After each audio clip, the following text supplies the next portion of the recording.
Hi guys, it's me, Mitring again.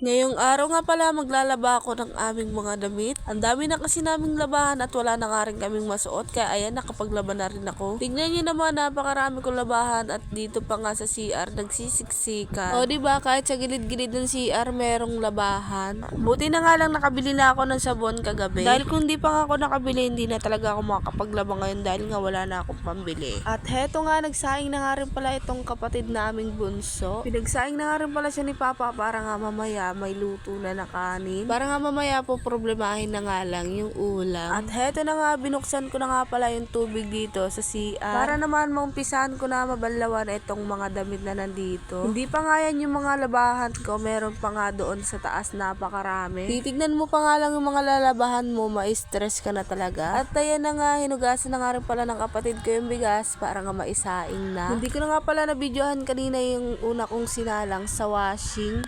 At eto namang anak ko, lagi nga tong nakikisali sa akin pag naglalaba ako. Tignan nyo naman, gusto niya na nga mag-swimming dyan sa may planggana. Dahil pag pinalis ko pa nga siya dyan, lalo nga yan magwawala, kaya yan, hinayaan ko na. At tignan nyo naman, napakaganda nga, diba, pag walang mga labahan. At binagsak ko na nga rin pala lahat yan sila dito para nga mabanlawan ko na at mabukod-bukod ko na yung puti sa decolor. At tignan nyo naman, habang nga nagbabanlaw ako, inaabot-abot pa nga sa akin ng anak ko yung damit. Para nga hindi ko talaga siya mapaalis, sinutulungan niya na nga lang din ako. O diba, napakarami kong lalabahan, may stress ka talaga. At nang matapos ko nga mabanlawan, tignan nyo naman yung anak ko, nandito na sa planggana. Nagsarili na ang batang ire. Ganyan siya palagi sa tuwing naglalaba ako. At nang matanggal ko na nga yung laman dito sa may laman ng washing, dinagdagan ko naman to ng tubig. At nang pagkalagay ko nga ng tubig, naglagay na nga rin pala ako ng sabon. Yan na nga lang pala ang binili kong sabon dahil nga napakamahal na ng mga surf dito sa amin. Alam niyo ba yung presyo ng surf powder dito sa amin? 9 pesos. Comment nga kayo dyan sa comment section kung magkano yung surf powder dyan sa inyo. At habang nga naglalaba ako, tignan nyo naman, busy